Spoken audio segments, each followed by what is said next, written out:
this routine, we're going to be going 5 minutes straight through without any rest. The only rest you're going to be getting in this routine is moving from one exercise into the next. We're only going to be going through one round straight through, and you're not going to need any equipment. Now, we haven't included a warm-up or a cool-down, so make sure you add one in on your own. Now, with that said, let's go get started with our first exercise, the reverse lunge with a rear leg lift, starting with that left leg forward. So this is a traditional rear lunge.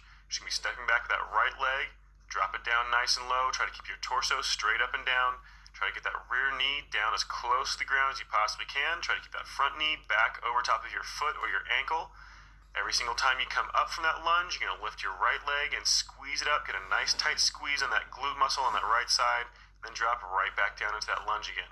Now we're almost halfway through, we got about 30 seconds left. Now whenever doing a lunge, you're always going to have a tendency to want to lean forward onto that front leg. So make sure that every single time you drop that rear leg onto the ground, you're trying to evenly distribute your weight between your front and your rear leg.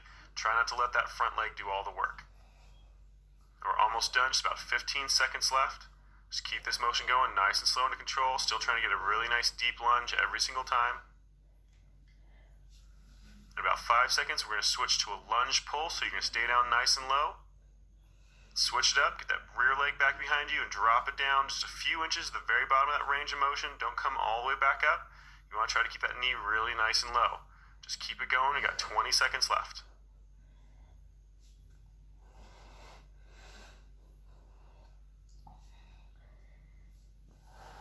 Now we're almost done, just about 10 seconds left. Keep that lunge really nice and low. Remember, try to just get a few inches at the bottom of that range of motion. We're going to be switching over to the right leg here in just a second. No rest. Just switch it straight over. Get that right leg forward this time. Left leg back behind you. Doing that reverse lunge with that leg lift. Now remember, this is the exact same motion you were doing just a second ago with that left leg forward. Just step back with that left leg. Get a nice deep lunge. And then lift that left leg back up behind you. Get a nice tight squeeze on that butt. Also, make sure you're evenly distributing that weight from that front to rear leg every single time you drop down in that lunge.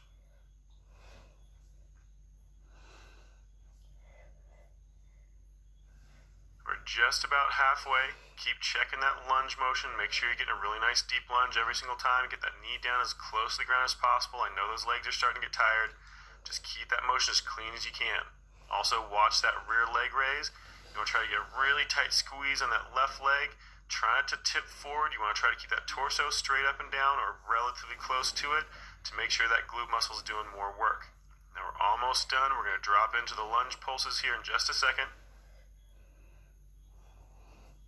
And go drop right into those lunge pulses. Get really nice and low, just a couple of inches at the very bottom of that range of motion. Keep it down there. Make sure those legs start burning.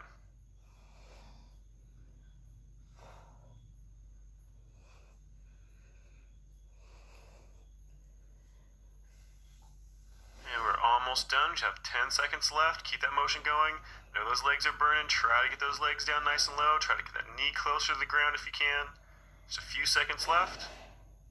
And let it relax. Go and stand up. We're going to be doing a double dip squat next.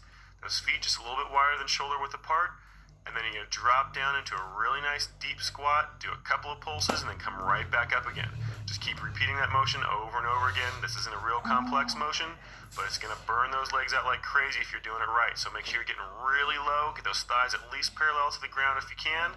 And try to keep that pulse as low as you possibly can, just a couple of inches at the very bottom of that range of motion every single time. Just keep that going over and over again.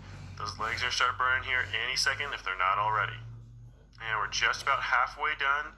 Keep checking that form. Make sure you're keeping it nice and clean, getting nice and low every single time. As those legs get more and more tired, they're going to start trying to keep you from going down lower. You're going to start doing more and more of a shallow squat. So try to override it, try to force yourself to go down as low as possible every single time. I've got just a few seconds left till we're done with this exercise. Keep it going nice and strong. I wish I could tell you we've got an easier one coming up for you, but unfortunately that's not the case. We've got static squats coming up next to really burn those legs out. And go ahead and drop it down and hold it. We've got a 30-second hold on this. Try to keep those hips nice and low. Thighs parallel to the ground if you can. Just hold it and get comfy. 20 seconds left. Now we have just about 15 seconds left until this exercise is finished. Then we have one more to go until this routine's completely done. Now I've saved one of the worst ones. Now that those legs are completely tired and completely worn out, we've got squat pulses next. So we're gonna really burn those legs out. Stand up, shake those legs out for a second, drop it right back down. Squat pulses at the very bottom of that range of motion. So keep checking yourself because those legs are so tired, that squat is gonna get high.